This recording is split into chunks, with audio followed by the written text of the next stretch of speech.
আরো কত কিছু করে। এমন কি একটা মানুষের দুঃসাহস হলে আমার দিকে চোখ তুলে তাকায় কেন জানো? শুধুমাত্র তোমার জন্য, কারণ সবাই জানে আমি কার বোন। আর তার থেকেও বড় কথা, আমার ছোটখাটো যত বিপদ আপদ হয় সবসময় তুমি আমার পাশে থাকো, আমাকে একটু আগলে রাখো। আর আমি এমন ভাবে ভুলে যাবো কখন? আমি তোমাকে কথা দিলাম, তোমার এই বোন তোমাকে কোনোদিন ভুলবে না। বাস এতটুকু হলেই চলবে।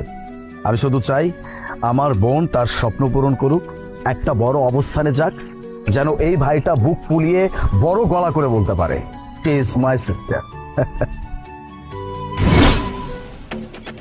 এই শোন, ওইসব কথা না আমি এখন মাথায় রাখি না। হ্যাঁ, এখন আমার অবস্থানটা না অনেক উপরে, আমি এখন একজন ম্যাজিস্ট্রেট, আর তুই এখন আসছিস আমার সামনে ভাই হতে, তাই না? আমি খুব ভালো করে জানি যে তুই এখন আমার কাছে কেন আসছিস। ওই যে যখন জানতে পারছিস যে আমি ম্যাজিস্ট্রেট হয়ে গেছি, আমার হাতে তো এখন অনেক পাওয়ার, এখন যদি আমি ওর কাছে যাই ভাই ভাই বলি, তাহলে ওর দ্বারা আমি একটু উপকৃত হব, আমার একটু লাভ হবে। কি ভাবছিস? হ্যাঁ, আমি এগুলো কিছু বুঝি না। হ্যাঁ, আর তুই ভাই কোন অ্যাঙ্গেল থেকে আস? ওটা তো জাস্ট আমি মুখে মুখে ভাই ডাকছিলাম কারণ আমার প্রয়োজন ছিল। আর এমনি তো তুই যে গুণ